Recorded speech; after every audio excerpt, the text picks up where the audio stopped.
Right. So thank you again. Um, Here's what I was thinking for this time. I'll speak a little bit. We'll recollect Cantor's theorem. We can recollect the axiom of choice. I left us on a puzzle last time, namely, can you see why the axiom of choice is just a second attempt at trying to express the power set axiom, and can you see why that should be necessary? And then I'd like to mention a few consequences of Cantor's diagonalization for formal systems, including ZFC, because at the end of the day, ZFC is a formal system, like any other, not like any other, it's unlike any other. It is in its beauty and power, but insofar as it is a formal system, it's like any other. And then I'd like to move to open discussion in roughly the order of the text. So we have general introduction, then section 1, classic forms of finitude, and section 2, the modernity of finitude, covering over, and in there is where the prologue becomes relevant. So we can jump back and do the prologue where we like. And please jump in anytime. We will try to keep an eye on the hand raising function. All right. So first of all, just to recall what we did last time, briefly Cantor's theorem.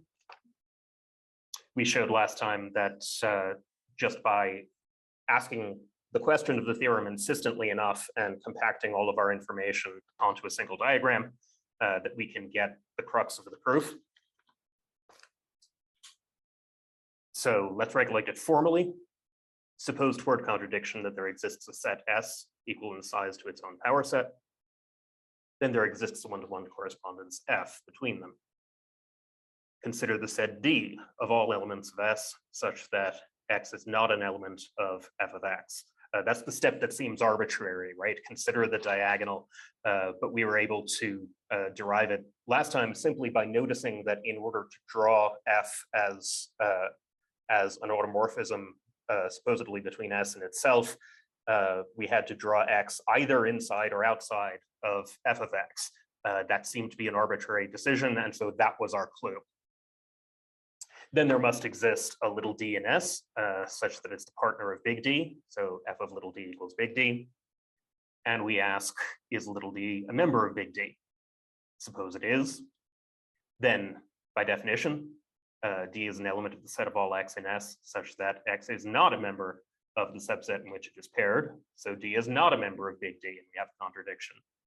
On the other hand, suppose that D is not a member of big D. We have to do both sides, of course, because in principle, this side could fail to be contradiction, right?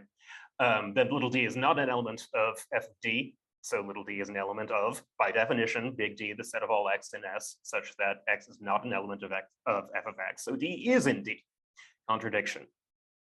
So little d is in big D if and only if it is not. Contradiction, our guilty assumption was that F existed, so that's false. Therefore, the power set of S is greater than S, whether S is finite or infinite, right? The first consequence of all of this is that there are infinite cardinalities of fundamentally different orders, infinite cardinalities that differ from each other, so that we can no longer speak of the infinite or the one infinite, as Badiou's new name for God is in this text, as a stopping point where everything comes together that is lost in the finite.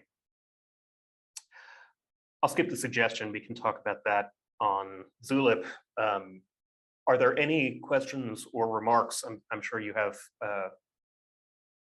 a lot that you've been thinking about this. On Cantor's theorem or on the axioms of, well, ZF, the axioms of ZFC up to choice, which I'd like to consider in a moment.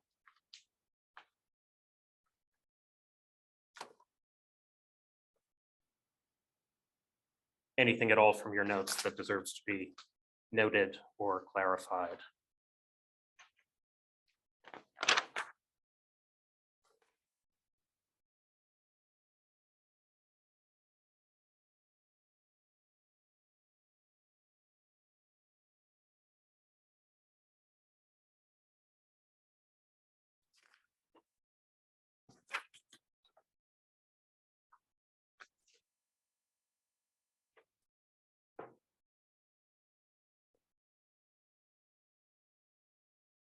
Fair enough. Does anybody need more time to find anything?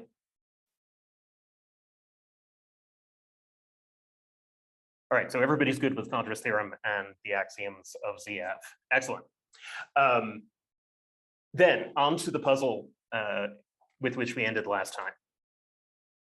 The axiom of choice. The claim was, this is the quote in the middle of the page. The axiom of choice is a further attempt to say that all subsets are to be added at each level of V, V being the cumulative hierarchy. So that when some set Z, and hence all of its members are completed, we shall also have all sets which have as members of members of Z.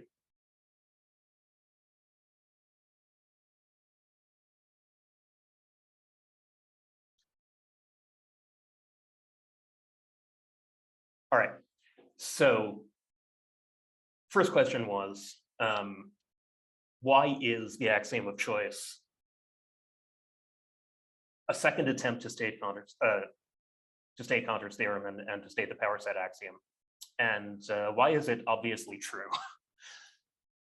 So let's recall what it says in Badiou's formulation, which is not necessarily the absolute simplest, but it's perfectly good. I should stop sharing the screen. All right. So, the axiom of choice.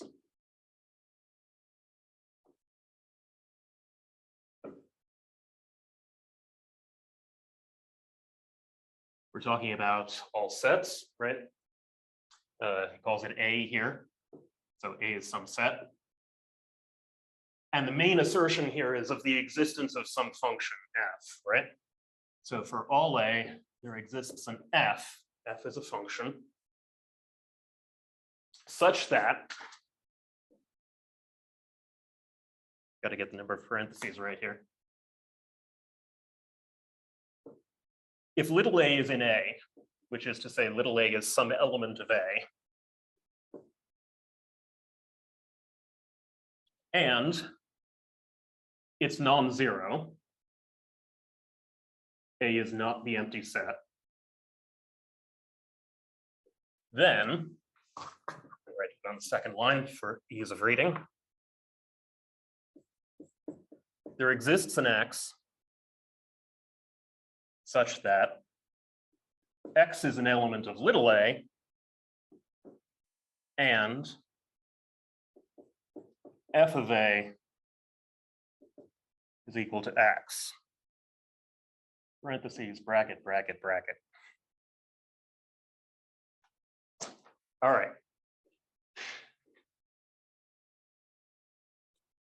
Would anyone be willing to help me recollect why this is obviously true?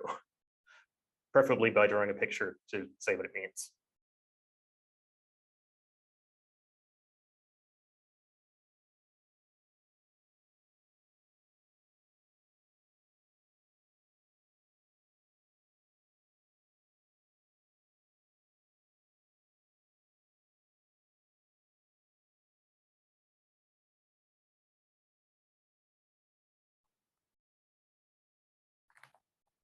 John, can I rope you in? Me? It's I'd have to. It's pulling. You're basically taking a bunch of subsets and pulling from each of them an item and making a new set. So yes, it's doing something similar to what diagonalization is doing with respect between, you know, the reals and the naturals. So it's therefore doing the same thing as what Cantor's diagonalization is. Yeah, that's exactly right. It's just a function which does that. Yes. I mean, it does other things, but that's effectively what it's doing within right, ZFC. Yeah. So we have our large set A, right?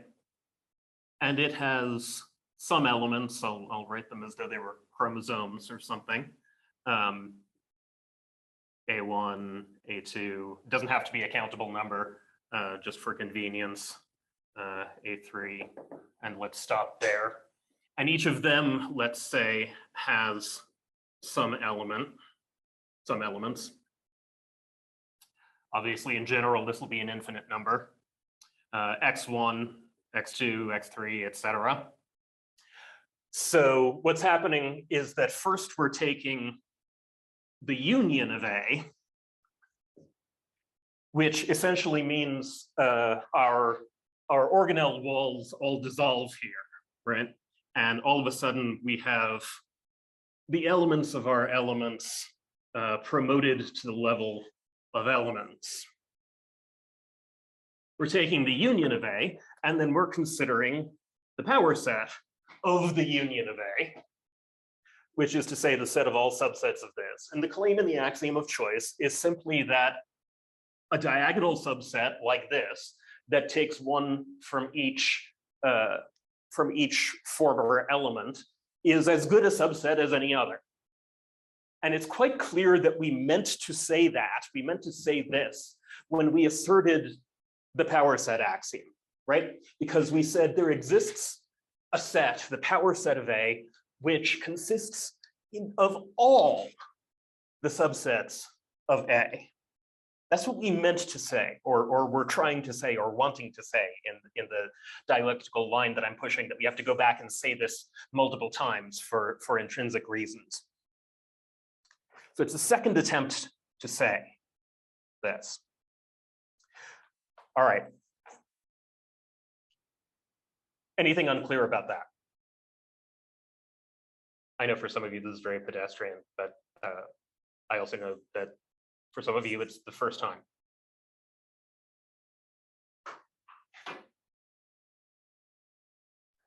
Yeah, I guess it's an important point, John, to question. Like, it begs the question, if it is something you had to say, why can you still use ZF instead of ZFC? Why isn't it necessary? John, are you speaking? I can't hear you. Let me just, can you hear me now? Can you hear me now? There's a problem on this end. Just a moment.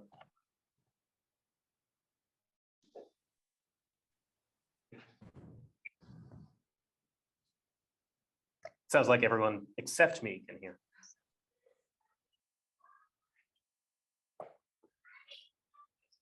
I think I hear now. Okay, so I guess if it's something that it should be intrinsically implied in power set, how can you operate ZF and ZFC separate? Is a question that probably is begged from the point you made. So I just wanted to bring it up because I think it's probably important to go through that. Right. So this was the first part of the puzzle.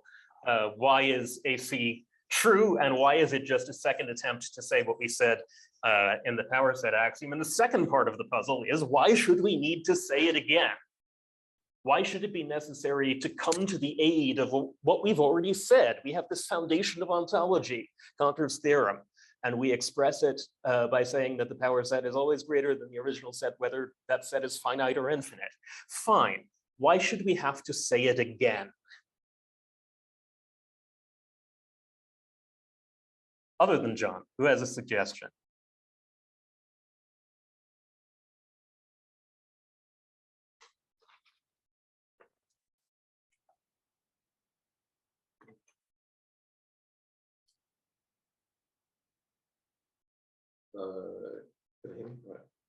Right. I don't know if this is right at all, but I was just going to suggest that it seems to also bear on issues of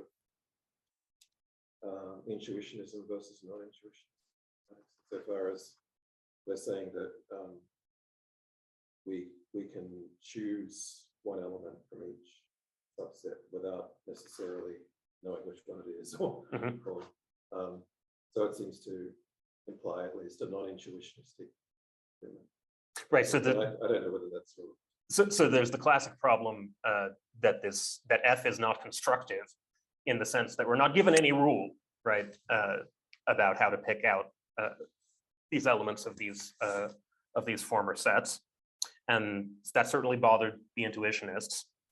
I'm wondering if we can get at sort of a more dialectically interesting reason. And if I can screen share, here's the one I'm going to propose.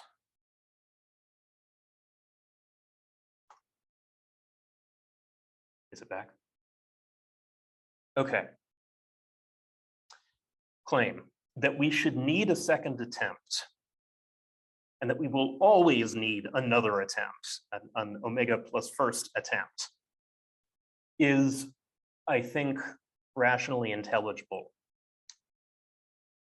The reason is that Cantor's theorem applies to its own inscription or inscriptions in the power set axiom, in the proof of Cantor's theorem, or in any other proof.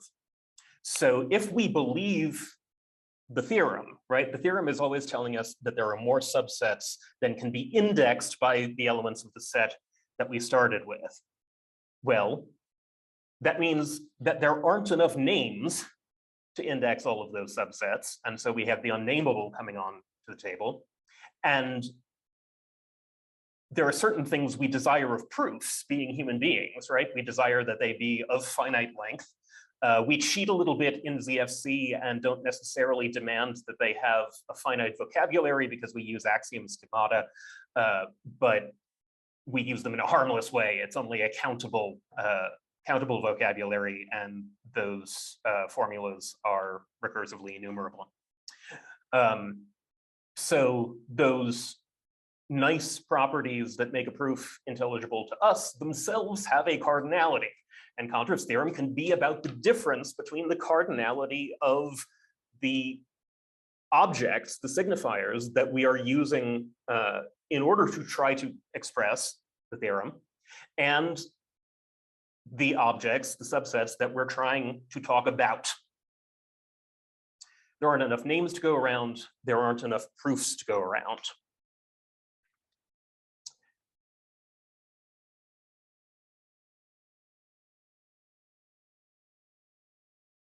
This may be mildly controversial. I want to suggest that this problem is one that we have. It's not just the constructivist who has this problem. If we choose to take it up as an interesting source of problems, that's great. Whereas the constructivist would probably like us to simply stop there. At any rate, when we talk about this necessity of coming to the aid of the power set axiom, or even of Cantor's theorem as it's first proven, we're not speaking primarily heuristically or dialectically in the small d sense. If our constructivist opponent can slip in a limit to thought here, or tempt us to announce that we're finished at this point, that's not because of a misunderstanding, but because of fundamental weakness in the act of inscription, a fundamental weakness in our own logos that compel us either to abandon or to remain faithful to our desire to say what we're trying to say in diagonalization and go further. But there is no option to stay exactly with the formal inscription that we have made the first time. We have to fall beneath that and say that it wasn't really about the whole power set, or go on and say that in order to rescue its being about the whole power set, we are willing to take further steps. The axiom of choice is such a first step, and we're going to take those steps all the way up the large cardinal hierarchy. That's why I'm thematizing this point about the axiom of choice so much. If I can get the dialectic moving here, and if we can accept that it's incumbent upon us and not only polemically relative to the constructivist to always take this next step, then we have a somewhat dialectical reconstruction of the narrative of the book here. So what does it mean to need an axiom or to desire an axiom?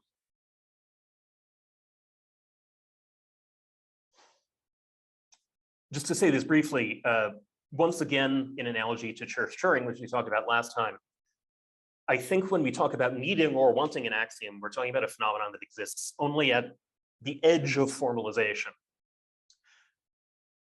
We need it. Well, we need it lest what? It's not lest we fall into a logical contradiction, right? Because it's perfectly consistent with ZF to negate the axiom of choice. And it's perfectly consistent with ZFC to negate the continuum hypothesis or affirm it. And it's perfectly consistent with ZFC to deny that there are any large cardinals at all. And we'll get on the train of large cardinals in part 3. So it's not a matter of avoiding a logical contradiction. And we have a notion of a logical contradiction that's very precise. I think, and tell me if I'm wrong, we also have the notion of something like a performative contradiction, which is usually extremely informal, right? You're acting in such a way that the rule you're abiding by in your action is not the same as the rule that you articulate, or if I can condense that slightly, the rule that you're using is not the same as the rule that you're articulating. Well, in order to kick off this dialectic, I think we need to talk about something that's kind of like a logical performative contradiction that we're avoiding. Just a quick analogy that is not going to reach the level of large cardinals. Take omega inconsistency.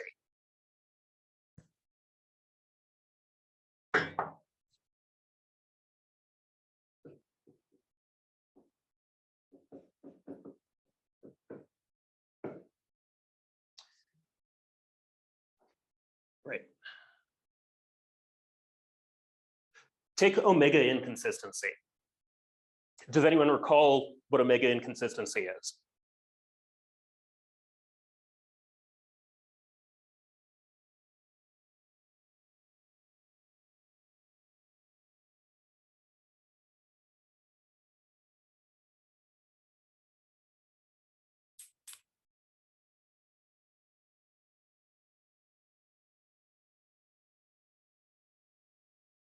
So in ordinary consistency, let's say, by the way, that we're talking about numbers for simplicity, as we so often do when we're doing this sort of thing. Let's say that we're talking about the natural numbers. And let's say that we're asserting some property of the natural numbers, like being even or being odd. So we could write E for even or O for odd. And suppose in the course of some proof by contradiction, we wound up asserting that the same number is both even and odd. This, of course, actually happened to the Pythagoreans because that's one way that the proof of the incommensurable, that the diagonal is incommensurable with the side of the square can play out. And buried in Metaphysics M or somewhere like that, Aristotle alludes to what we might call paraconsistent Pythagoreans. Namely, they got out of this, they avoided the reductio by asserting, well, the same number is even and odd at the same time. They just bit the bullet. But anyway, if we accept reductio, suppose we found ourselves saying that 3 is even and 3 is odd, and that 3 being odd implies that 3 is not even. All right. The relation between those is a formal contradiction in the usual sense, right? And that is, in fact, the kind of contradiction, the kind of explicit contradiction that is produced in our proof of counters theorem. It doesn't take anything more than that. On the other hand, we can have a different kind of contradiction. So we're still working in M, the natural numbers, right? And we say there exists an N such that it has some property, Pn. So this is supposed to say there exists a natural number that has some property. Now, I can also assert, without contradiction,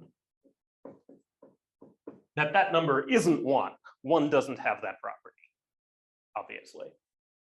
For example, being even, 1 does not have that property.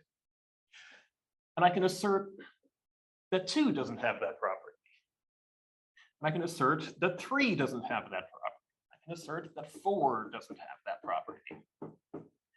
The problem is I can go on like that forever. We can treat this exactly like we treated an axiom schema in ZFC, and we can simply say, well, there's one assertion for every natural number. Note that that does not make us talk about the concept of a natural number in general. It just gives us a countably infinite number of assertions here that result from plugging a natural number into the schema. Fine. But now look at what I've said.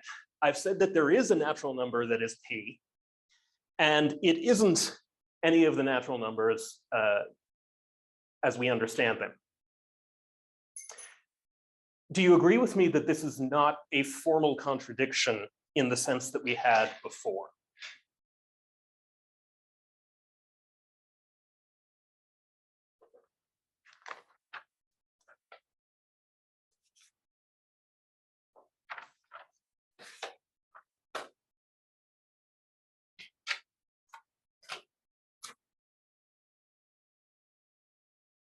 Anybody want to get in on that?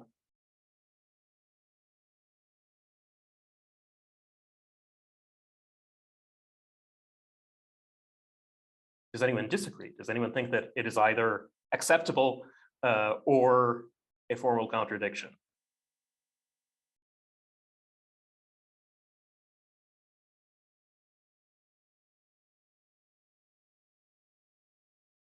All right, let's say not. If we agree about that, then we have a new kind of contradiction. And if we would like to avoid contradiction, as Badiou always does, right? We're working in a classical context in Badiou, nothing paraconsistent. We have a new kind of contradiction, and we have a new kind of imperative to avoid contradiction. We have a new form of imperative to avoid contradiction. And that new form is an ideal of consistency that is stronger than the one that we had before. It's going to imply all of the, it's going to imply that we don't accept all of the ordinary contradictions that we had before. And at the same time, it's going to imply that we don't accept these new, more elusive contradictions. In a paper, I once argued that the structure of bad faith in Sartre is a bit like this. I believe that I am going to write the great American novel, but I do not believe that I'm going to write it today or tomorrow or the next day or the day after that, and so on, which is to say I'm in bad faith. I'm lacking a certain kind of consistency. So if we object to contradictions of this form, it's going to be close to what I just called a logical performative contradiction. Without being able to derive a contradiction at our lower understanding of consistency, we're nevertheless going to be so bothered by this new kind of contradiction that we'll introduce a new principle of consistency for it. And in this case, that's omega consistency. Omega consistency is stronger than regular consistency.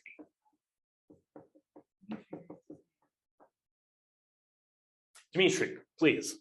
Yeah, just with what you had before, if you negated the as existential quantifier, so you had, it is not the case that for all A and so on, is it still the same thing, that it's not a contradiction?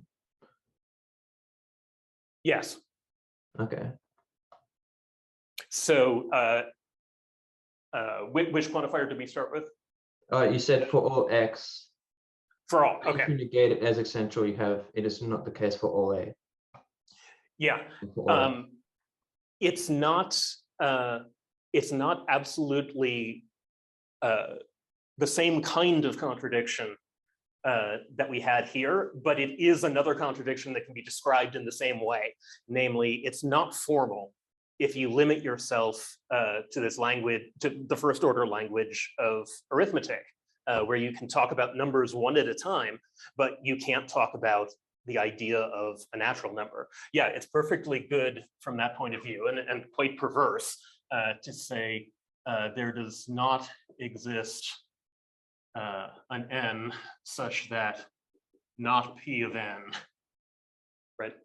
Yeah. And nevertheless,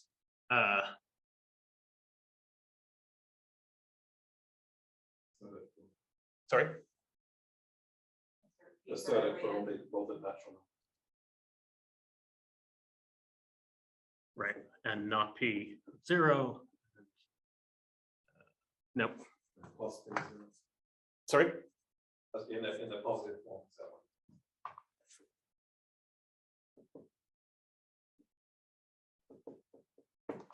Oh, I just negated twice.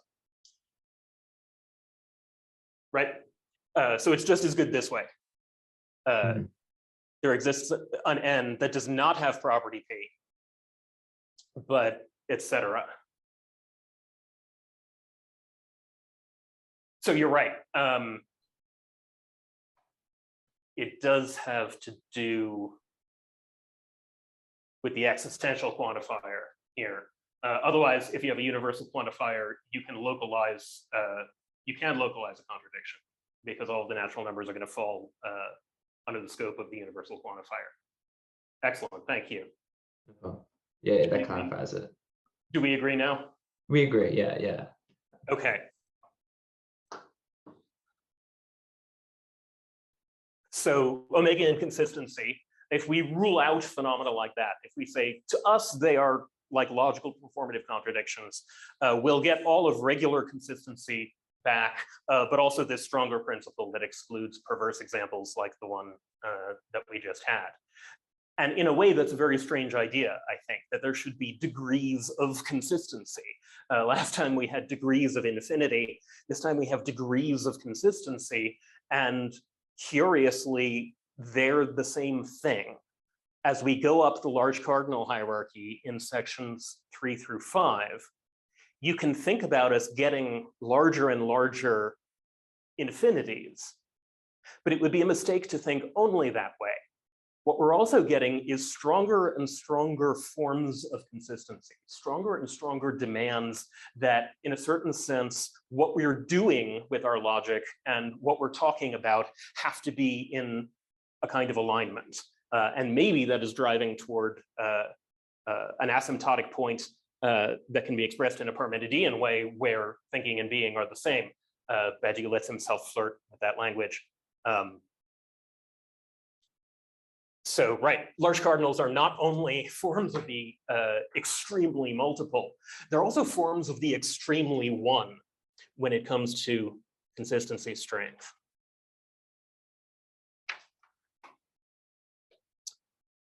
I think, so I'm already past the half hour that I wanted to give myself, so why don't we jump into the text, and anything else that I've got we can simply come back to when we need it.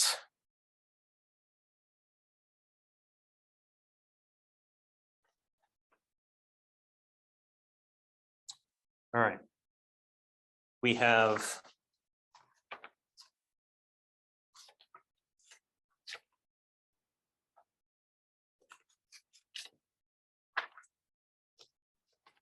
essentially 3 sections: the introduction, section 1, the classic forms of finitude, section 2, the modernity of finitude.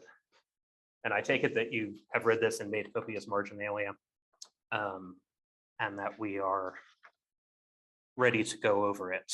I will be the stupid person who just points out some salient features to get us started. So let's say that we are on page 19 of the general introduction. Speculative strategy. What we're trying to do is the same thing, he asserts, that it's always been trying to do, right? To rescue the category of truth.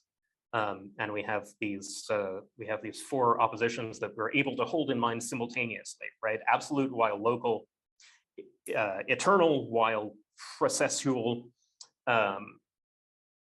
generic while localized. It bothers me that local appears twice in that list. Asubjective or universal while requiring a subjective incorporation in order to be grasped. And the summary is always that truths exist as universal concrete exceptions.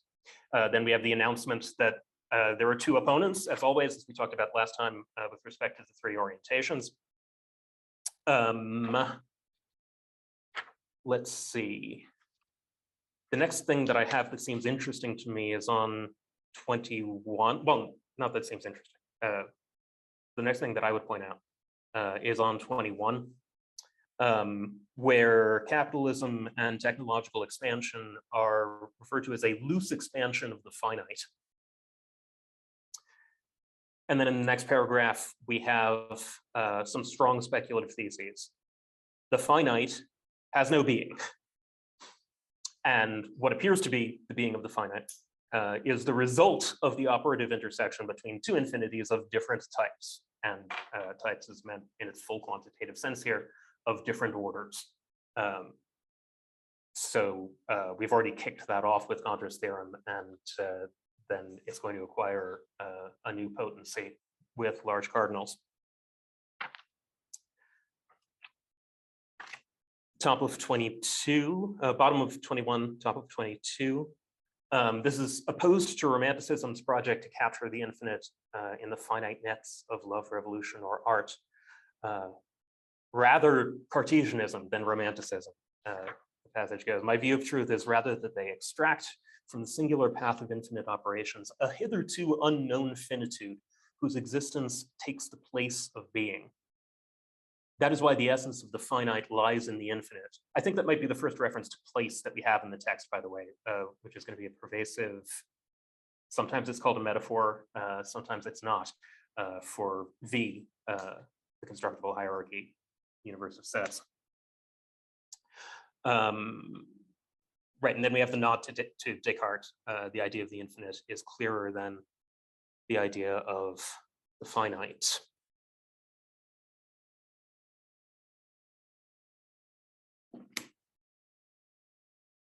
All right. What else have you got?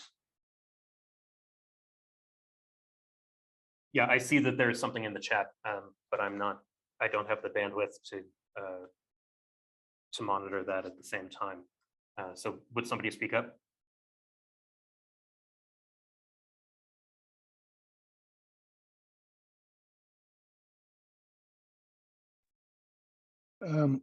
Yeah, John, I just was agreeing with your observation in terms of the contrast between absolute and local. I think later on he mentions it somewhere else that absolute should be contrasted to relative. So something is truth absolutely, or something is truth relatively. And I think the order of infinities that he's referring to is also constitutive of this juxtaposition between something that is absolute or absolutely true or relatively true.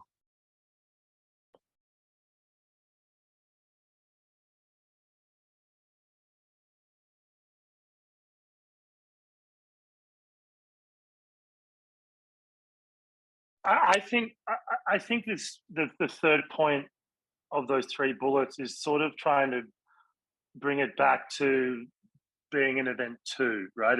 It's trying to place it, like place the situation within a world, and so I think that's why it's being mentioned twice.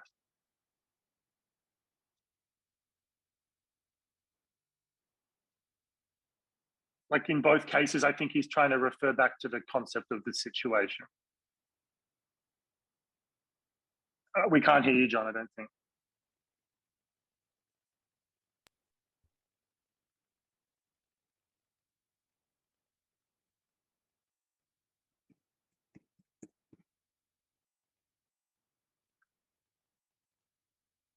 Not yet. Yeah, you're How about, muted. how about now? There you go. Yep, great. Okay. Now we have terrible feedback.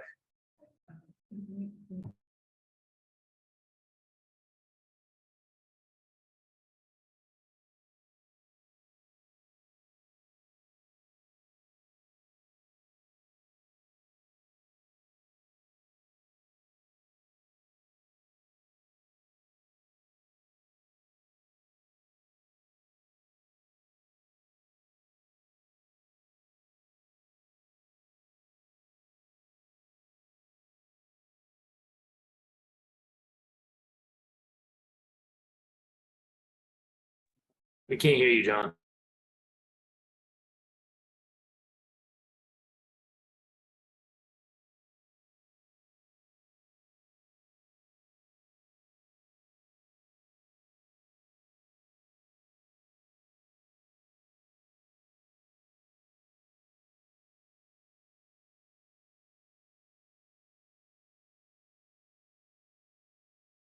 Okay. I think that should do it, right? Okay. Right. I was going to concur with John. Third bullet point, in fact, seems to put together the language of being an event and the language of logics of worlds, right? Generic multiplicity is ontologically asserted in being an event, while at the same time, phenomenologically, we have this notion of degrees of existence in logics of worlds, and we have the flip at the point of what we know to be an event or a strong singularity, right, between the minimum and the maximum of existence, and that the international, right, that you always invokes. We have been nothing, let us be all. I also saw that Chris wanted to talk about the distinction between waste product and work.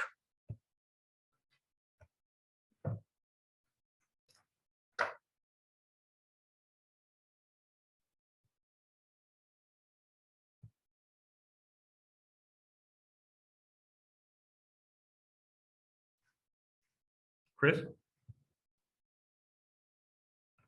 I didn't really have a particular comment. I just was pointing out it's a useful definition to keep in mind moving forward in the text.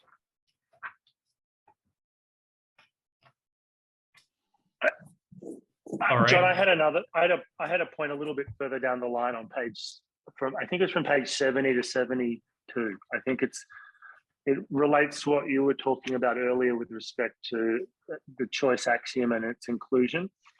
Mm-hmm. I think that Baidu uses it not because it's obvious to use it, but because it's useful to use it. Mm-hmm. So just as math, you can have logical structures and systems that don't have it. You could have the determinacy axiom instead, right?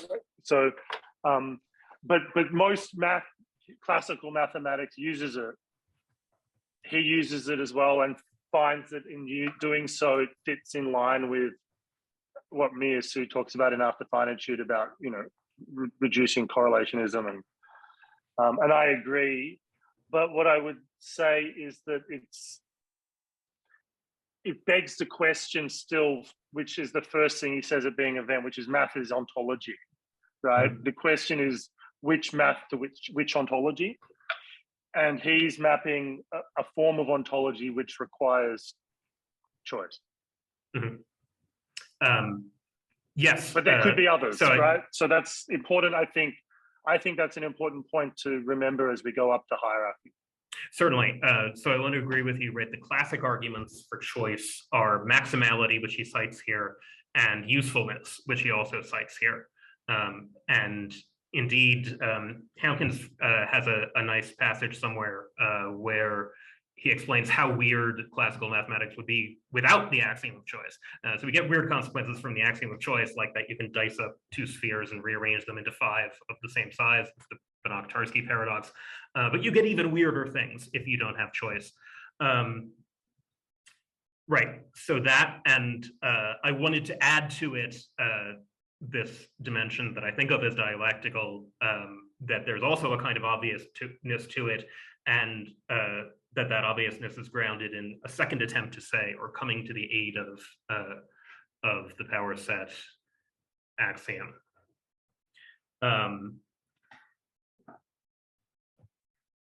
The second thing, which is extremely important, is that at the end of the day, ZFC is a formal system like any other. And I don't want to go on too long a digression about that, but that means, in particular, it's subject to the first and second incompleteness theorems, which means that, and I know you know this, but it's not exactly underlined either here or in being an event. what that means is that there are perfectly ordinary arithmetical propositions just about natural numbers expressed in the language of arithmetic, not even involving exponentiation. I think I have to check on that, that are undecidable by ZFC. So we have to say that ZFC is at best the beginning of ontology, insofar as it is a formal system, insofar as it is subject to incompleteness. And that's not against this book, rather it's to assert the necessity of this book relative to being an event. I'm sorry, Jim, I kept you waiting. Oh, that's okay. I don't want to derail things too much. I just have the French edition here, and I just wanted to point out a couple things. And I won't be able to continue doing this because I didn't make it very far into the French edition. And I know that there are people here, I'm sure, that have better French than me, but he says, when he says that, talking about the intersection between two infinities of different types, and then in parentheses, it says different sizes. In the French, he says puissance, like different powers, I guess. And I just think that's interesting. The other thing is the word for the waste product is déchet, which what I could tell just trying to figure out, and if anyone speaks French, please, correct me. That has the connotation of something that's left over after something, essentially, which makes more sense. I mean, I guess that's why they added the product to say waste product, not just waste, is that it's the result of something, so which makes sense given he's talking about the intersection of two things. It's almost like what's the leftovers after some process or something like that. If I'm correct, and I'm just relying on dictionaries and things, but I just thought is it as much like a remainder as it is like waste? Yes, I think that's kind of the I think that in usage you would be like in some sort of industrial process, this is the remainder or leftovers after something, that kind of thing. I think. I just thought I'd throw that out there. I know probably can't get too much into the actual language, but I thought those two were kind of interesting to point out. No, please do it at any time. And the only one that I can clarify is the language of power. Just recall that for Cantor, power is another name for cardinality. In other words, how large a set is. But Badiou as well is, as always, is sensitive to the nomenclature and what he sees as the accidents of the nomenclature that mathematicians hit upon, right? He goes on a riff about that with respect to the generic and how Marx is the one who brings genericity first into prominence in philosophy by using it to describe the proletariat, and then Cohen hits upon it later. But in the case of power, somewhere in here, he describes it as one of the theological residues of infinity, right? Yeah, yes, yeah. Ian.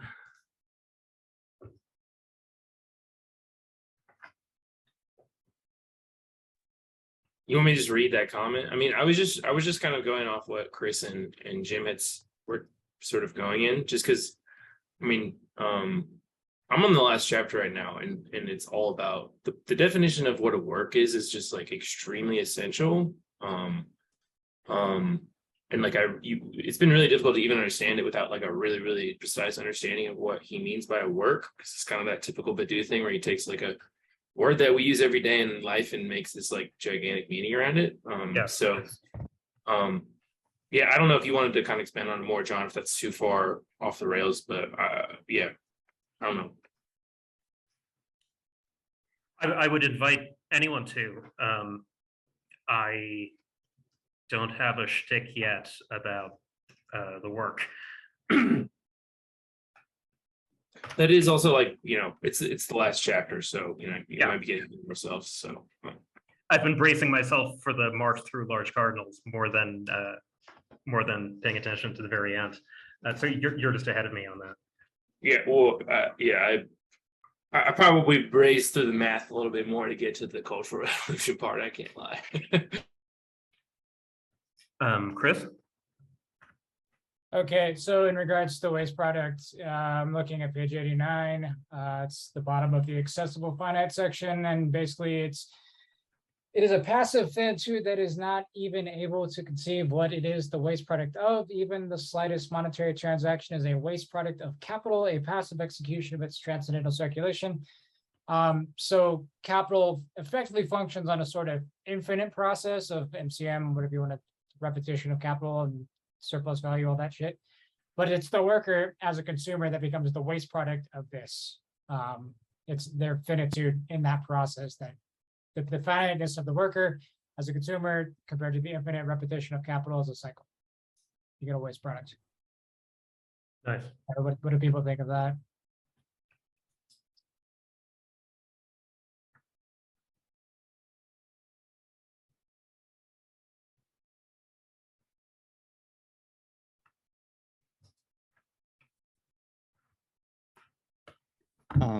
Yeah, I think something that's particularly interesting about the distinction between work and Disher, or in the text, is that he's not trying to reduce one to a passive and one to an active form, like in some like kind of ultimate dualism. Like in many ways, they are both active and passive and working together in this like dialectic of the infinite. So he doesn't like reproduce any like problematic dualism in that sense. Like the worker can be a waste product, but in the sense can dialectically be like reversed and rise to a higher infinity in a different context. So I think that's something important that to avoid falling into when reading it. Are you emphasizing that it's the same thing that can function in both of those roles? Yeah, there isn't like a fundamentally, like he's not ontologizing like a passive active distinction like masculine and feminine. It's much more like interconnected, and it's more like in relation to truth, active, the waste product and the work, rather than some notion of an active masculine status as opposed to a feminine one. Yeah. So I think you're saying that this lines up with the way in which it's the same phenomenon that flips from a minimal to a maximal existence in Logics of Worlds, or the whole we were nothing, let us be all. Yeah. Do others concur in that? I don't have a view.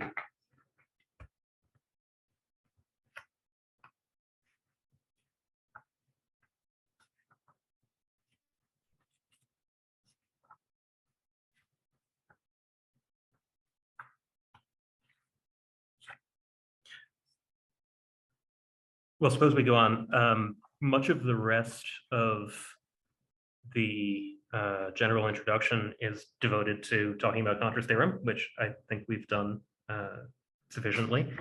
You might feel ad nauseum. If anybody wants to say anything about the terms immanent and transcendent, we passed through that.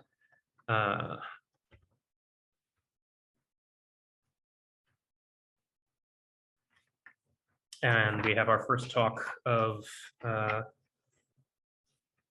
the absolute ontological referent, which I imagine we ought to look at starting on 38. This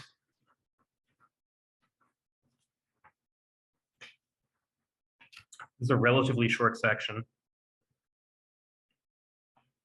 Break in if you want to say something about immanence and transcendence.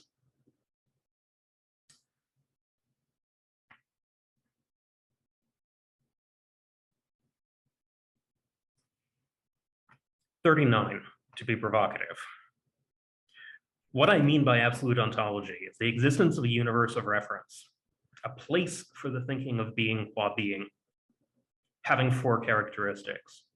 And we have two crucial terms there, right, that come up again and again. One is reference, or the referent, and the other is place, which is to be the metaphor by which we understand V, right? V isn't a being, it's a place. It's the place of possible multiplicities. And we do have to ask, I think, how far the metaphor carries us and whether we have any remaining questions about that. At any rate, we have something sounding rather Parmenidean. Our four characteristics: immobility, non-atomicity, axiomaticity, maximality. this place lies beyond any distinction between being and thinking, since it is the place where there is a thinking of being. We could also say, as Parmenides did, that in this place, the same is to think and to be.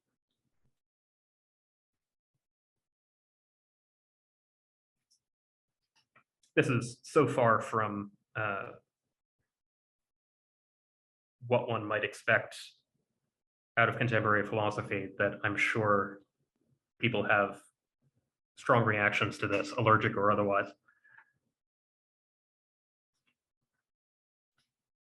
This is certainly a provocation. It's not even Plato, this is Parmenides.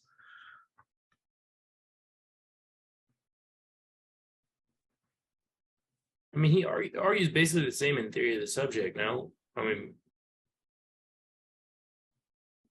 How so?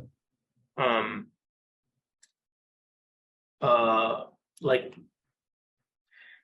I don't know. Let me look at theory of the subject.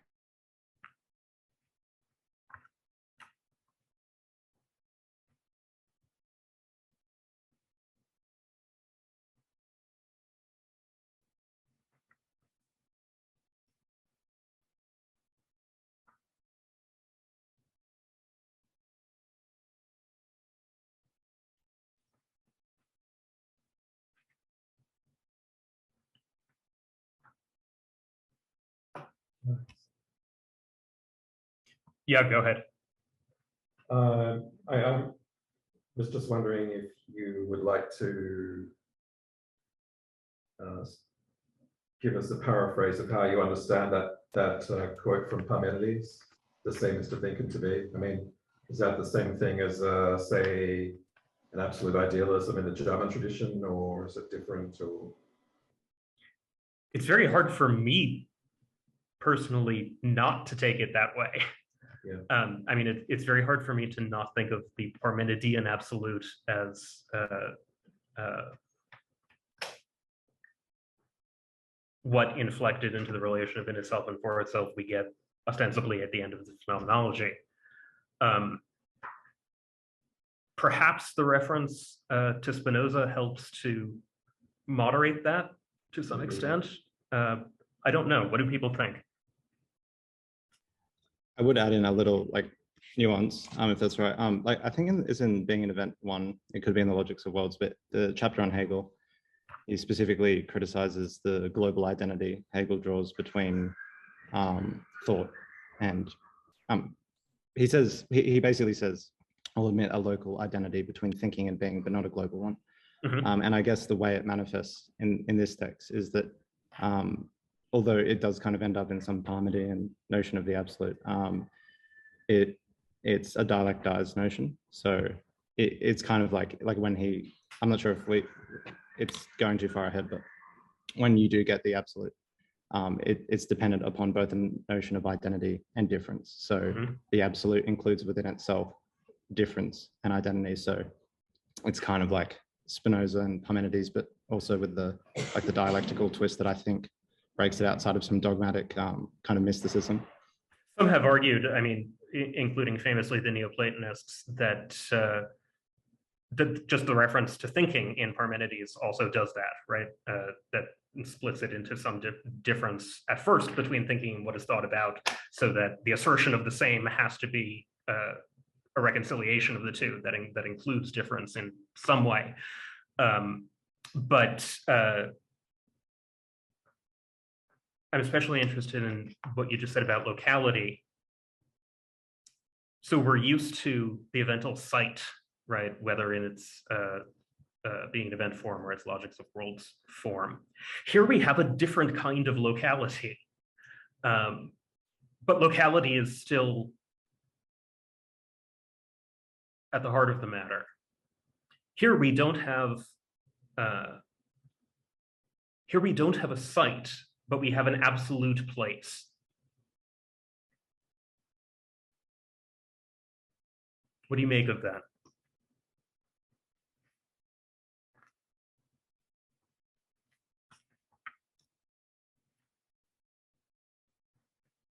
It's hard to say. Like I think it, like from a from a Badiouian perspective. Like if we're drawing this towards like Hegel, for instance, like Hegel doesn't even broach ontology in a Badiouian sense. He's just develops a topology of thought. So I guess Badiou is trying to develop an ontology without the one, while able to preserve like a notion of the absolute. So it's less about like having a totality that includes everything and more being able to guarantee the absoluteness of thinking as such and its universality. I think there's a second notion, right, which is that I think that's exactly right. But I think the second notion is that if you go back to just the idea in the first two books about what truth is, it comes out of nowhere at this evental site, and then the question. But that begs the question: how does it stick around? Like over what dimensions does it stick around? Is it localized or generalized? And this is his attempt to sort of make more concrete the idea that once it's manifest, it continues as true, and it continues across space and time as true from henceforth, right? Like it's a truth that is now revealed and stays as such. And I think that's what he's trying to get to.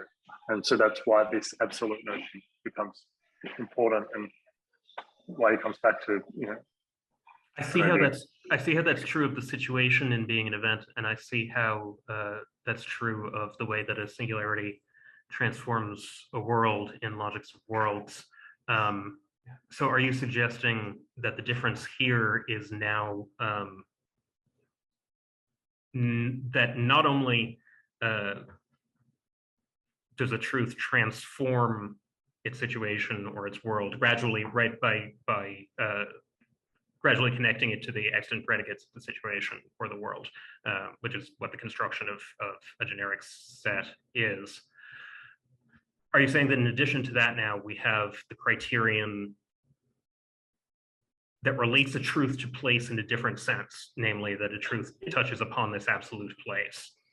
Yes, it doesn't have a time decay. It's not only true in Dallas, Texas, right? It becomes absolute across those dimensionalities as soon as it's manifest. I think that's what he's trying to get at. I saw Chris.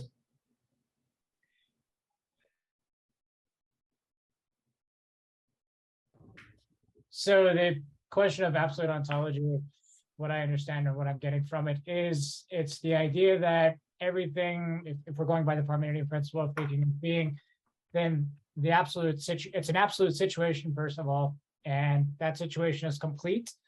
And there's nothing in principle new that ever really occurs within the situation, but that it practices a sort of completeness to it, rather than incompleteness or inconsistency or anything of that variety.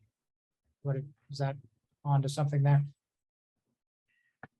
It's such a knife edge to balance on, right? One wants to call V a situation, but then not, because a situation can be viewed from the outside, right?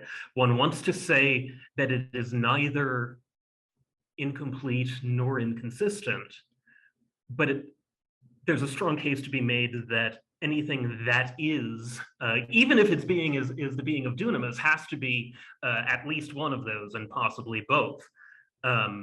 We know that if you were to take it as a being, it would be inconsistent.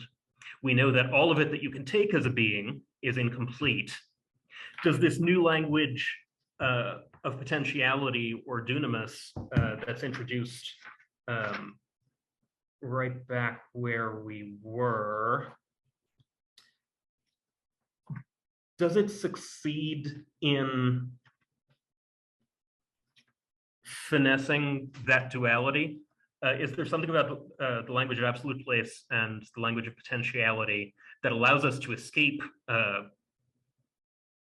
what Chris just put his finger on very sharply, namely the metalogical or metamathematical duality between consistency and completeness? If we have one, we don't have the other. If we have the other, we don't have the one. Does that apply only to beings as opposed to the absolute place? Maybe we can't know until we march through the large cardinals of what could authorize us to say that. But I think we have to at least mark that as a major task. If we get through the exposition of large cardinals and we still don't understand why it would be legitimate to say that, then we'll have a problem. Anybody else on that?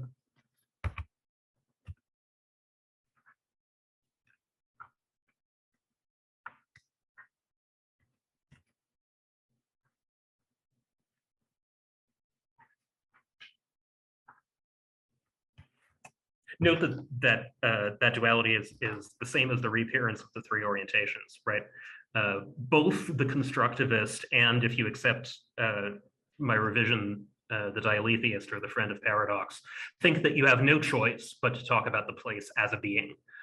And the constructivist will say, you have no choice but to talk about it as a being, and it's incomplete. And the dialetheist will say, you have no choice but to talk about it as a being, and it is inconsistent. It's clear to me, as a matter of nomenclature, that the talk of place and potentiality is designed to escape both of those at the same time.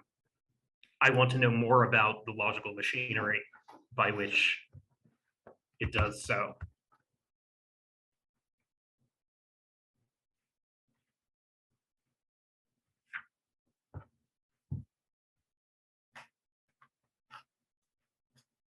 Suppose we go on to section 1. Rather long section 1, but not as dense as the introduction and prologue.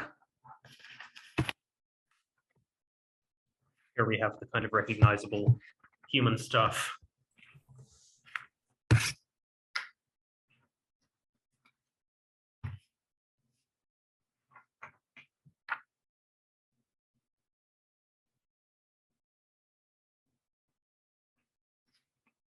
So just to remind you, we have the 4 types of finitude, right? Identity, repetition, evil, necessity, and God, and death, which kind of sums them all up. And each one of them is accompanied by a reading of a poet.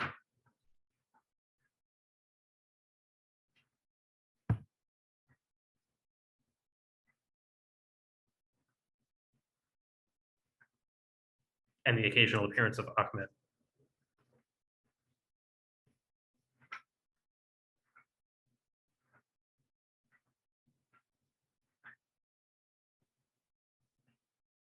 If you don't say something about that, then I'm going to jump to page 107.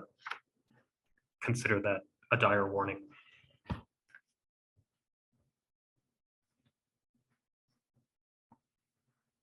What did you think of these 4 forms of finitude and their and the poetic readings that go along with them, Jim? Well, Jim? Yes, can you hear me? Yes. Yeah,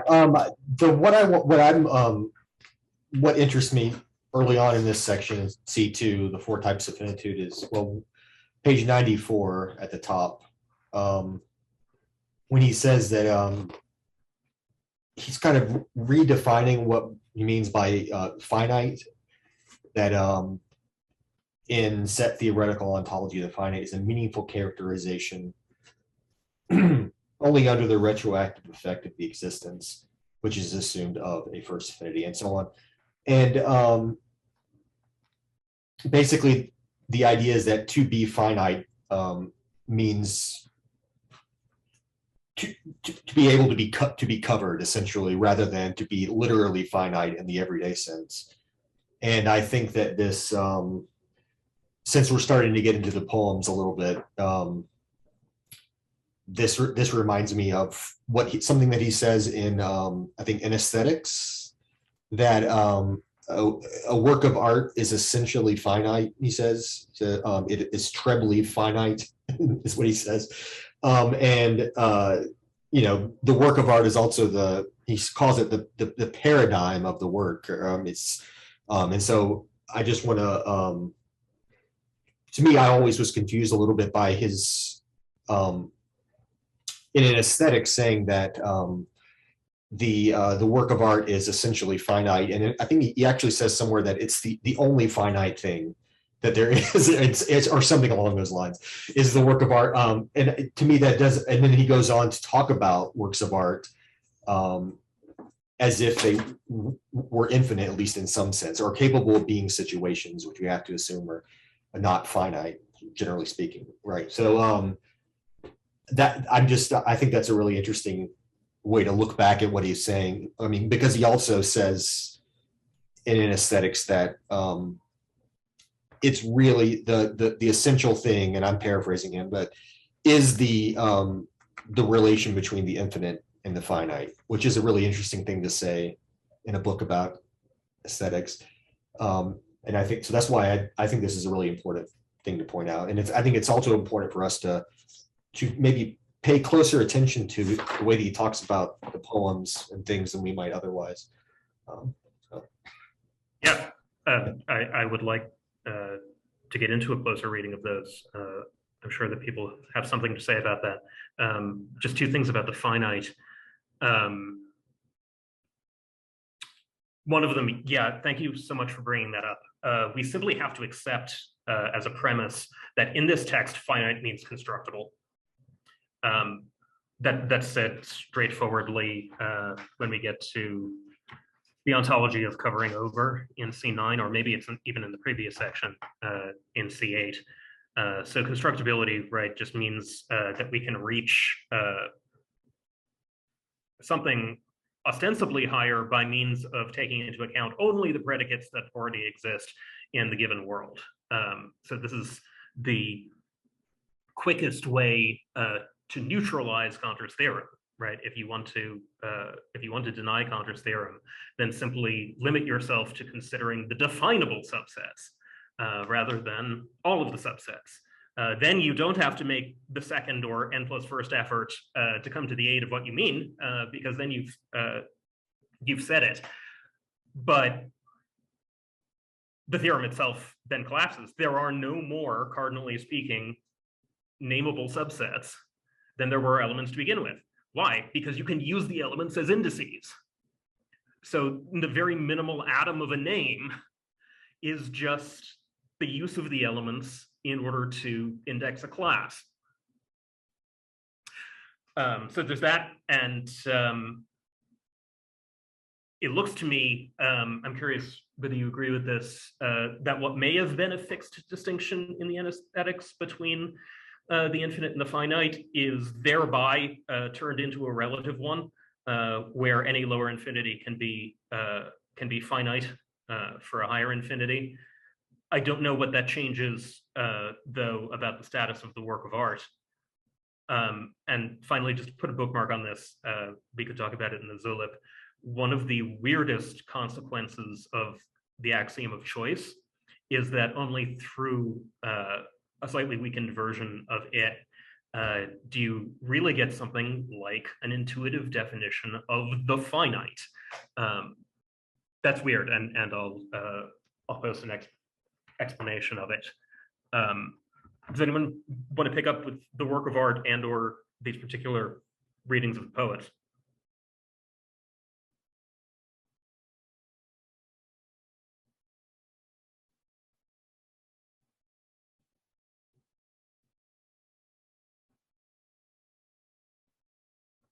I suppose as a humorous observation, he kind of names the selfie as like the most democratic form of art that everybody can do, but it's also just the most facile, and he just doesn't care for it. And then also he kind of dumps on scientific or the big sci-fi movies of the day. Obviously the Marvel Cinematic Universe would be the par excellence of that. But again, within the realm of art, it's sort of like, there's not really a whole lot of things the heart commit to as opposed to politics or love or even science. Art is, I think, is the most individualistic of all truth procedures.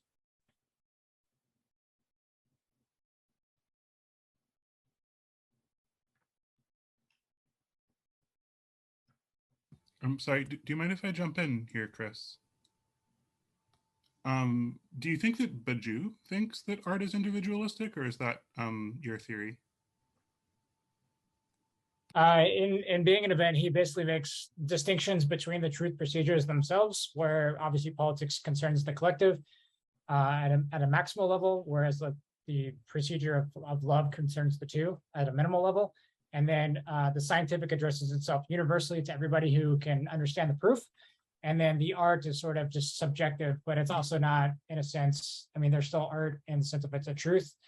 Yeah, the art thing's just a bit, I maybe sort of I don't really have much to say on it. I guess what I'm saying is it's so individualistic, and I'm not going to say it's relative, but it's also his most loosely, I think, defined understanding of what is produced as far as the truth.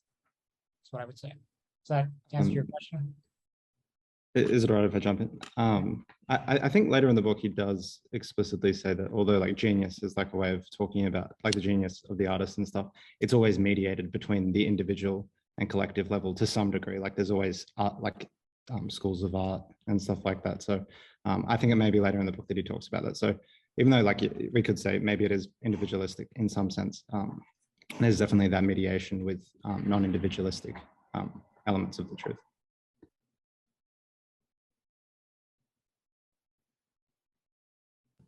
Yeah, I agree, Jacob. And I'll just add like one small note, which is that Badiou talks about how the subject of art is not the artist, right? And it's also not the viewer of art.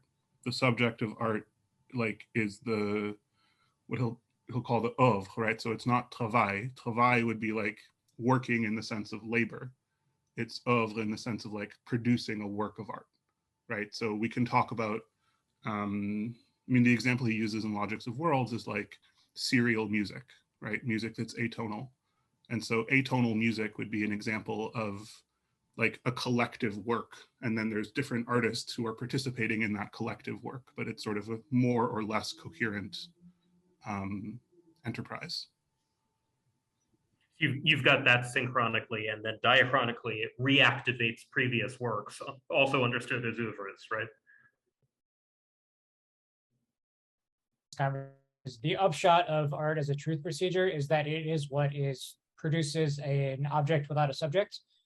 If you're familiar with that essay, but effectively it's what breaks the the classical link of a subject with an object, that a subject can only be defined as far as there's a consistent object that it can be redirected or correlated to or attached to. As you know, with Badiou, the subject is what is constituted after an event, rather than the sort of traditional sort of Cartesian subject looking at a piece of wax.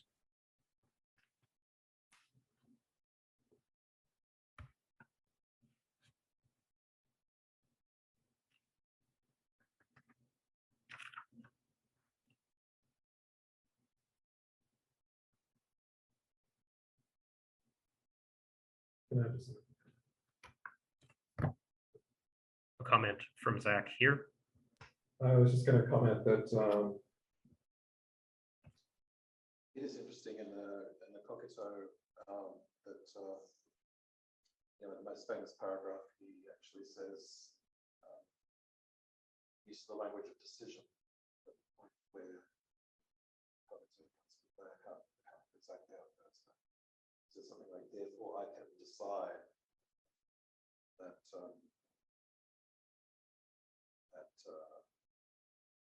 that I am the absolute reference.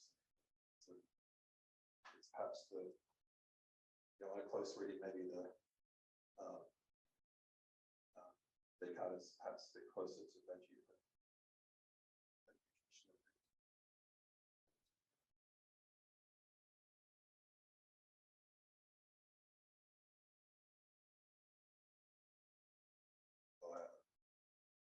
the process rather than the subject as the presupposition. In the meditations, right, the subject comes in.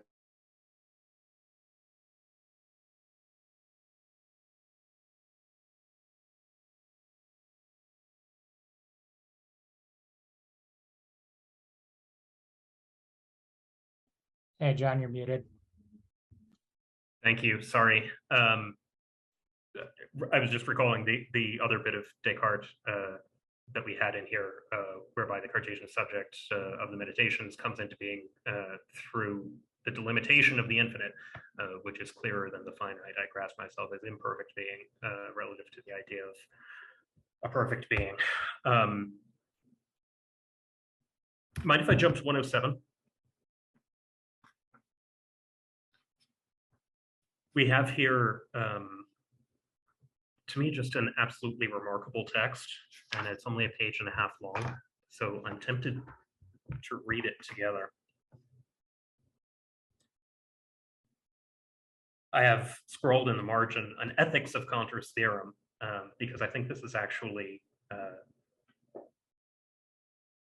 going back all the way to the initial instance of diagonalization and giving a new reading of it that hasn't exactly been given in any of the big books so far, and that just to me is astonishingly beautiful.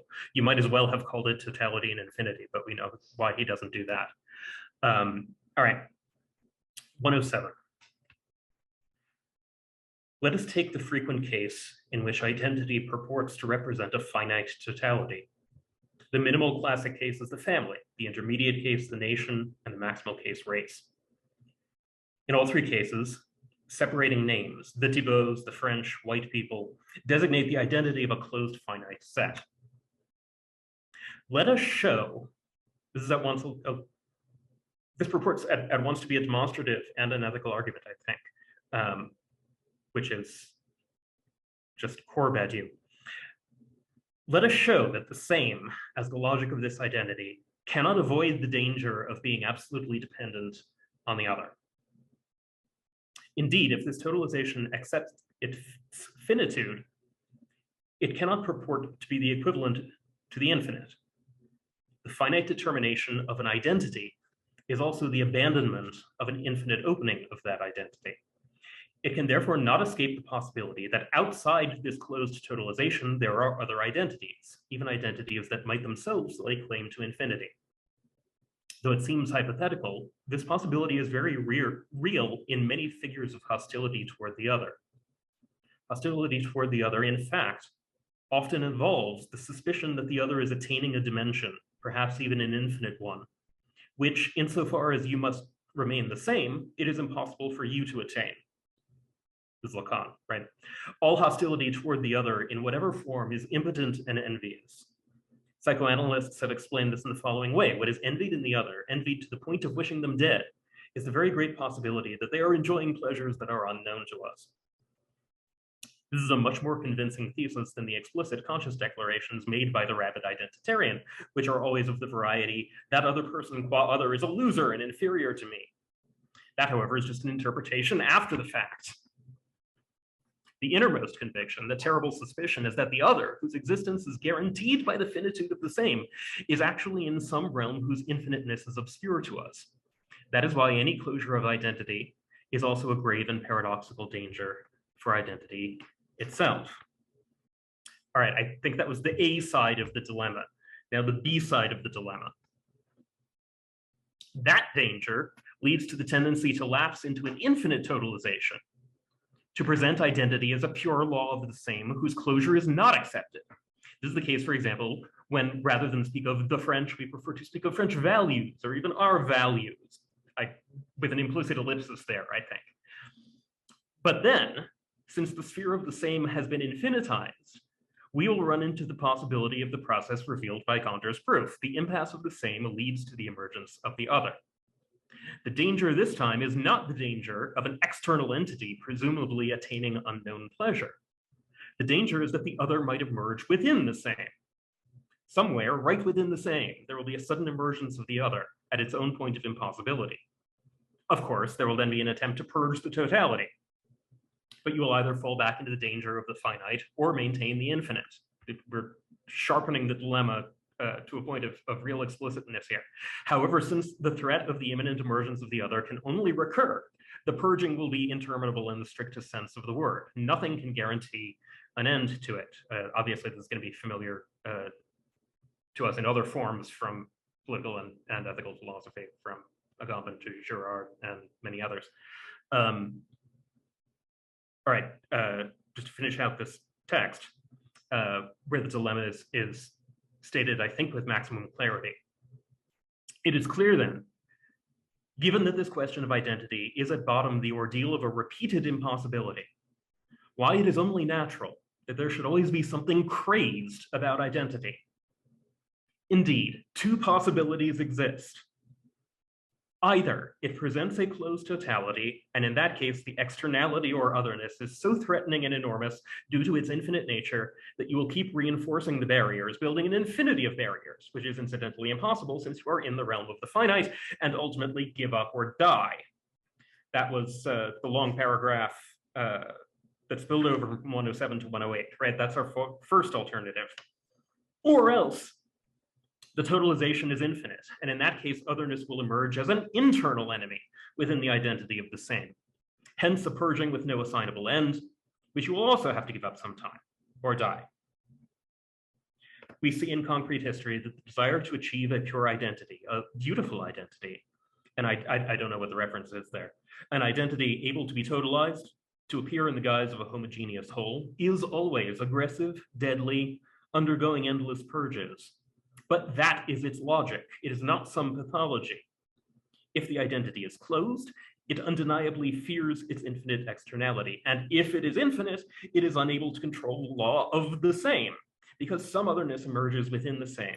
Moreover, because it is the only real of that same.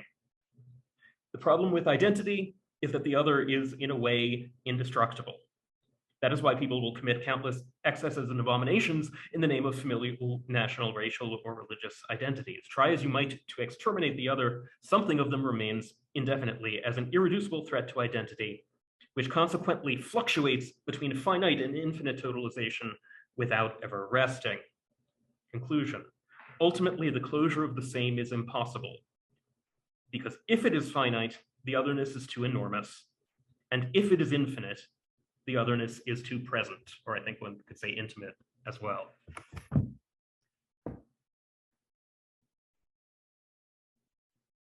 How remarkable.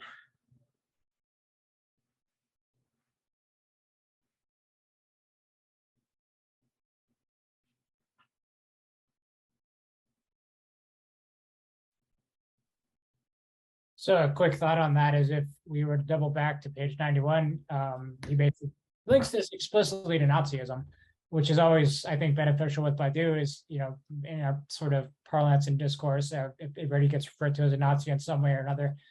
But he's actually really explicit about a definition here is that it's linked specifically to identitarian politics. This is middle of the page. He says, the outside is ultimately more important than the inside. Thus, Nazism will be defined by the extermination of Jews for lack of the Aryans being anything. Just as any renunciation of unitary compactness paves the way for betrayal, so too identitarian passion, the renunciation of infinite expansion paves the way for what is often murderous rejection of one or more kinds of otherness. And just going off of this, there's no, for Nazi Germany, the big flaw for Badiou was that they actually named the boy. They named being. Being was what is German. The community is the German community, and anything outside of that community effectively doesn't belong to that community. It is just up for extermination, as he points out. And that's the actual political logic, as you mentioned in the quote you made, which it's not a pathology, it's an actual logic. There's no deviation or some sort of personality defect. It's an actual political exercise of a logic. And again, I always think these are very, very clever insights that Badiou makes in showing that there's an actual something to think about. He makes this big deal in the century of we have to actually think these kinds of politics through. We can't just dismiss them as arbitrary forms of evil, or that's the unthinkable that happened, but that there is a logical consistency to what was at play in Nazi politics. There is a logic to it and a meta logic, right? And as ethically dangerous as it sounds to say this, something like fascism here is a misunderstanding of the consequences of diagonalization. Jim? Yeah, I just wanted to jump on that and say that whenever I've read Badiou, it always seemed pretty clear to me that even though he talks about the 4 truth procedures, or that politics essentially it plays a more important part, at least as a inspiration. I mean, I guess that's not that difficult a thing for me to. If you just look at Badiou himself and his commitments and what he's done in his life, but all of the examples that he gives are the ones that work the best, at least to me, are the political ones, And I do think that what he has to say about something like art is there are more problems, essentially, is what I think. Not because, I mean, just because I think that he uses them as examples. He uses the poems as sort of examples to demonstrate an idea or something generally. And they just, the connection is not as clear to me as it is generally in politics. And he very rarely talks about science, you know, to me, that I can remember. Maybe it's just that I'm drawn to certain things. And then there's always the sort of love, you know, truths thrown in, which are nice, of course, but the politics are kind of where it's at to some extent, and where the inspiration comes from, at least a large part. So the difficulty with science, right, is that science, insofar as its mathematicity is what counts, is in two places in this scheme at the same time, right? It's a generic procedure, but it's also ontology, and sure, yeah. That's a little awkward.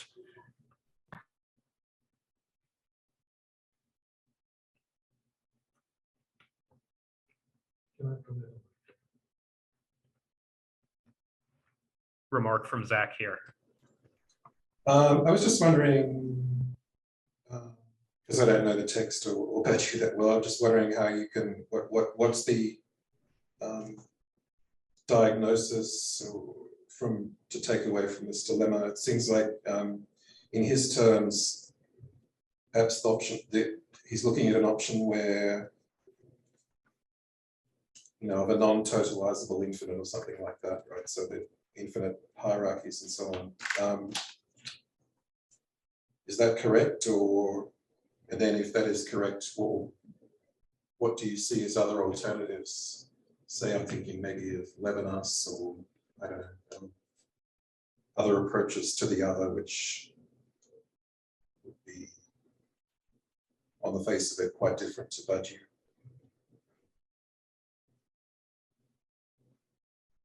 Or just another point. Why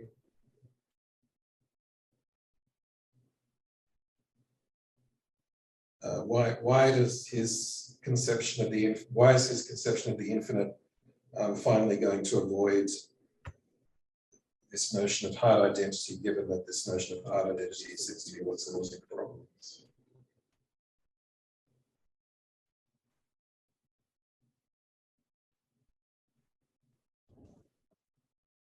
So on the Levinas question, I would point you just to Ethics, his little book, an essay concerning the understanding of evil. And he has just an entirely brilliant takedown of what Levinas is offering by way of the other. What we're always looking for in the other is the sameness of ourselves. So it's not this sort of clarity. And I would just point you to that chapter specifically for what he says on Levinas. Why does Batu's infinite get away? But the logical level at which that chapter is written is nothing like the sophistication that we have in a reading like this, right? It's simply polemical. The other does not exist. Right. There's two things to say. One is he makes this articulation of the axiom of foundation layer. And it's that the otherness is always present in being itself. That there's no ever same self belonging. There's always something of the other in being. That's made in the later chapters. But to the question of how does Batu's infinite sort of get around any type of identitarian logic, it's the generic subsets themselves. It's what effectively he's going for. It's not some sort of hard proletarian subset. It's not some sort of black nationalist subset or some transgender subset. It's a generic subset which identifies something generic in all of humanity to base your politics on.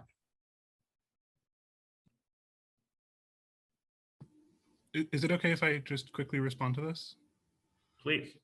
I think people forget when they're talking about Levinas, how Levinas sets up the argument. And I think it might just be useful to just quickly rehearse it, right? So Levinas is building on Descartes' proof of God in the Meditations, right? So there's this idea that if there is an infinite, right, then I have to have an idea of the infinite. It's impossible for there to be an infinite if I don't have an idea of it. And so there's this kind of idea that if I have an idea of the infinite, then God already exists, right? And then Levinas wants to give like a phenomenological reiteration of the Cartesian argument.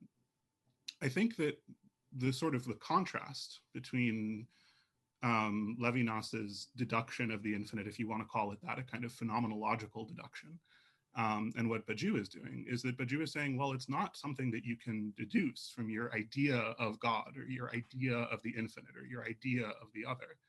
The infinite is an axiom. You either believe that there's an infinite or you don't, right? It's a decision you make. And it's not supposed to be normative at first either, right?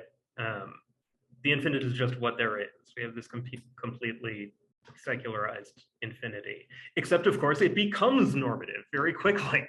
It's very clear that that the bad thing here is the closing up of the difference between levels of the infinite in constructibility, which is the general form of ideology, right? He says a dominant ideology, but I wanted to ask about that. I'm not sure why it can't be any ideology of domination.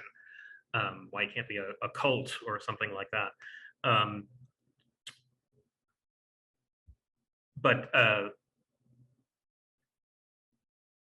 Yeah, whether it's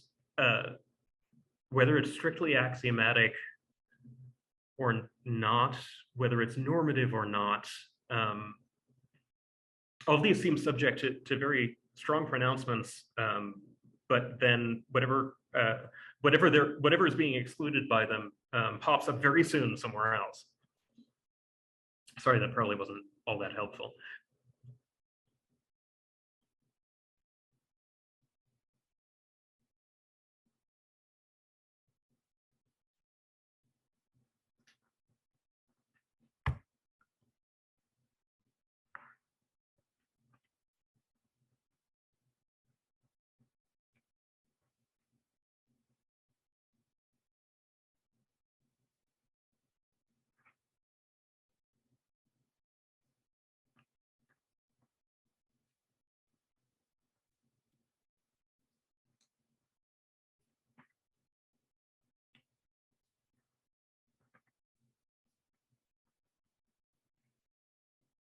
Did everything go all right with these notions of constructibility and an inner model?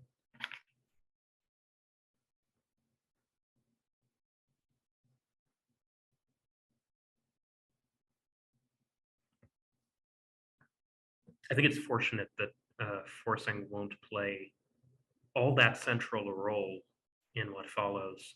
Not that there aren't deep relationships between forcing and large cardinals, there are, but I think it's fortunate for us that that's not the tack that the book takes.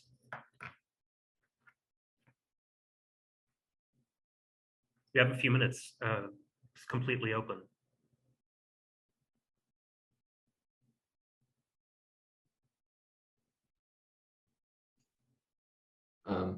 Perhaps you could help me with my question about Hegel and Badiou's reference to Hegel, because it's scattered throughout the book, and he kind of agrees with a lot of things that Hegel says in some respects, but rejects other things. And when this thing about totality in Hegel, I'm not quite sure what Badiou means there, because I don't understand Hegel as a totalizing philosopher. If we think of, like, you know, the totality of spirit, it's only, you know, it's in time. It's not outside of time. There are only moments within history. And I guess we could talk, when he says on 41, I know we read this, and he says, you know, he advocates for an understanding of the finite without finitude. He attributes that to Spinoza, but that sounds to me more Hegelian, when Hegel says, like in the logic, that in the true infinite, the finite vanishes in the infinite. That seems in some sense synonymous with that.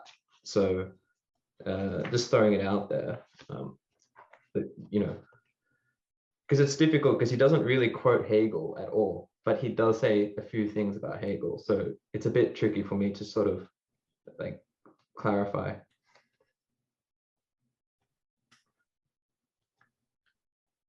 Well, just to add, I mean, really quick, an important thing to keep into consideration is that Hegel's entire project, in many ways, is the synthesis of Spinoza and Kant. So when we're considering the infinite and how it's included within Hegel, it is very much trying to conceptually incorporate the pantheistic notions within Spinoza into a Kantian, post-Kantian German idealistic context. Even though Badiou says that Kant is the one great philosopher that he has no sympathy with, right? There are really deeply Kantian moments in the project. One, I think, is the argument from the existence of mathematics. How do we know that it's possible for there to be truth? How do we know that it's possible to rupture the false unity of an ideology? Well, because mathematics exists, which I'm probably a polemical reader of Kant, but I think is the only argument that Kant ever gives for the existence of synthetic a priori truth. Well, look at the fact of math.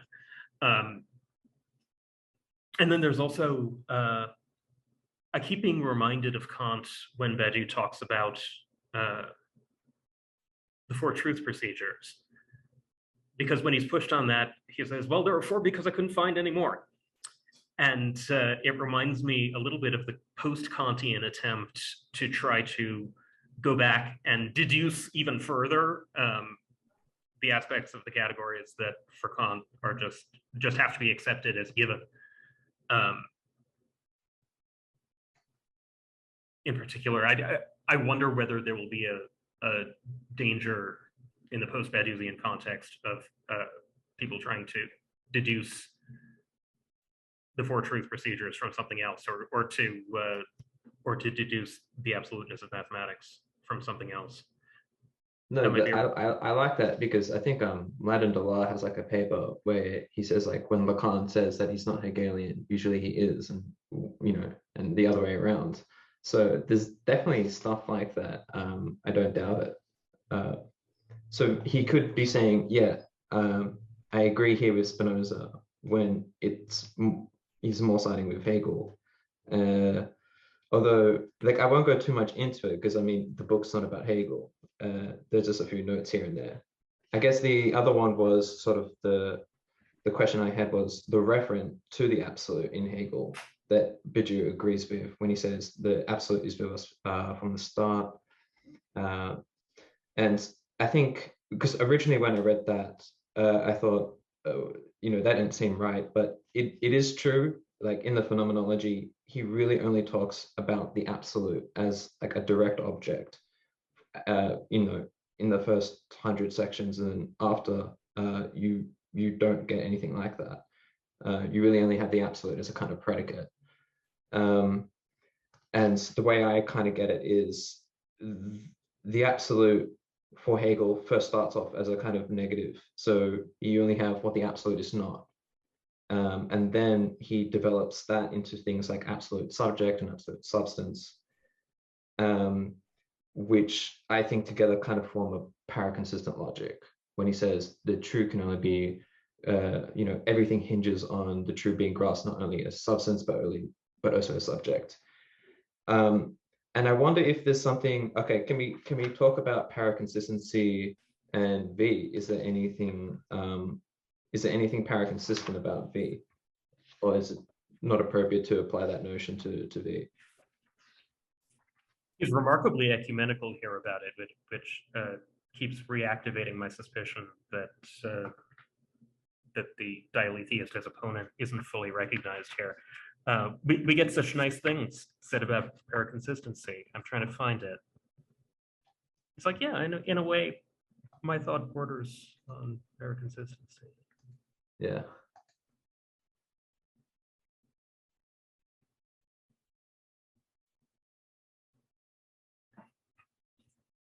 I don't think I can find it right now.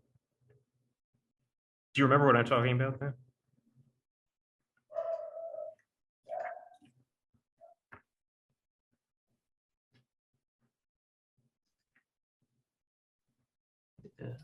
I think real quick, he does mention paraconsistent logic. This is page 116. I'm not sure if this is where, because this is where he lays out the classical, intuitionistic, and paraconsistent. I don't know if this is the exact point. Oh, it's right across from that on 117. In my philosophy, there is something related in an important way to paraconsistent logic. That's the beginning of the first full paragraph on 117. That's what I was thinking of.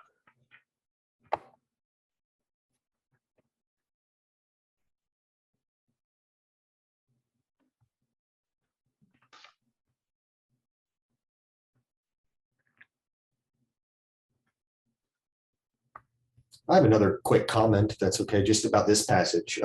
When I was reading about him on intuitionistic logic, it reminded me of Logic's Worlds, because occasionally I'll follow his Badiou's footnotes, and he'll suggest readings, And one of the things that I read was this book on topoi, like the categorical or categorial analysis of logic, and That's Goldblatt.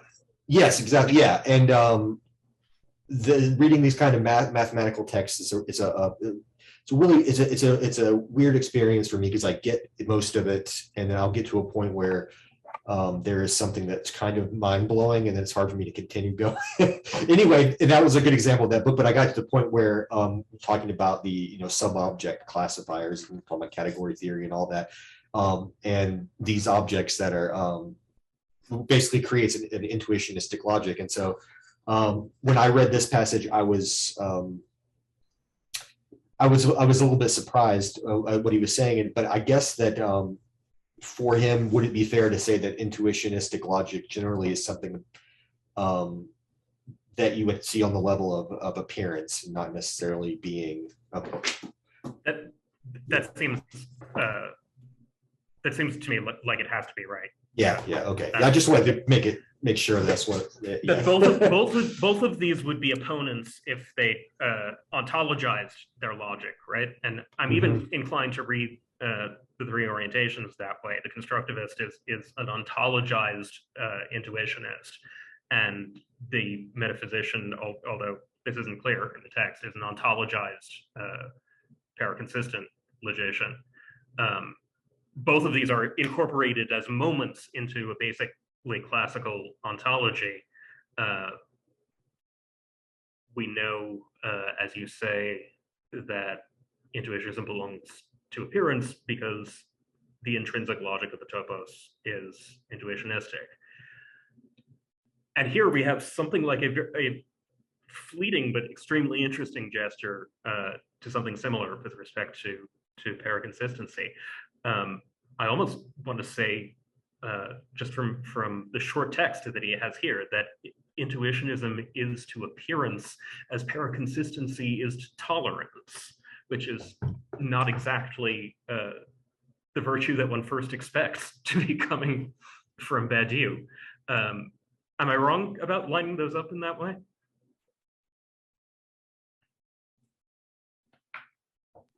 Well, just about linking the logics, I would just add that I think you can, because it's kind of the distinctions between constructivism and genericity. So you can have all of these different approaches to mathematics within a constructivist context. So you can have paraconsistent constructivist mathematics, or you can have a classical logic, you can have classical mathematics. Obviously, the classical example of constructivism is like Gödel's language L, which is within a classical logic, but obviously it's still constructivist. So I guess when we're talking about constructivism versus genericity, it's like a meta-mathematical statement before we begin working with the mathematical tools that are relevant. Yeah, I mean, I think Badiou's commitment throughout is to not regarding one's logic as an independent thing that one can sort of plug into different ontologies. He wants it to be in some way emergent from and connected to one's ontology. And I think he's entirely right about that. The slogan there, it's maybe in Conditions, that anthology, logic is a part of mathematics. So yeah, we would want to talk more about what it means to take these logics and ontologize them in a way that could be objectionable. But yeah, at least on the surface, if you ask a professional logician well, why can't I plug and play these different combinations at will? They'll just say, well, you can. My best suggestion at the moment is to look towards something like this idea of a logical performative contradiction, of trying to get out of those as a norm of assent, of dialectical assent to stronger and stronger concepts of consistency. That's the best suggestion I've got to get out of the plurality of logics. Chris, do you want the last word? This will be changing the subject quite a bit, and as you pointed out here, we're out of time. But I was actually really curious, and maybe we could pick up our discussion next time on the concept of covering over or recruitment month, as it's stated. If people think it's actually useful for understanding, I think Badu, I've been looking for the passage, but he actually effectively says functions differently than ideology, but it's effectively the way dominant power covers over the possible infinity that erupts in a situation with the finite resources, the constructible resources, the nameable resources of the situation. So I was just kind of curious how people take that. Correct me if I'm wrong. Doesn't he say this gives the logic of ideology, but the theory of covering over is superior to a theory of ideology because it's actually explanatory. It explains how ideology works without appealing to the concept of ideology. Yeah, I think we're thinking of the same passage, which I'm not finding. So yeah, absolutely. That would be a great place to pick up, frankly. Well, thank you all. I hope to see everyone on the Zulip to continue this conversation, and you have a million ways to get in touch other than that as well. Next time we have to begin the ascent. This book, like the Republic, he says so, as an ascent-descent structure, and we have to climb up to the level of the forms, as laborious as it is, in order to then come back down to human existence. So I'm going to devote my time to trying to figure out how to be helpful for you in that regard. And I'm really excited about it. We'll see how it goes. Thank you so much.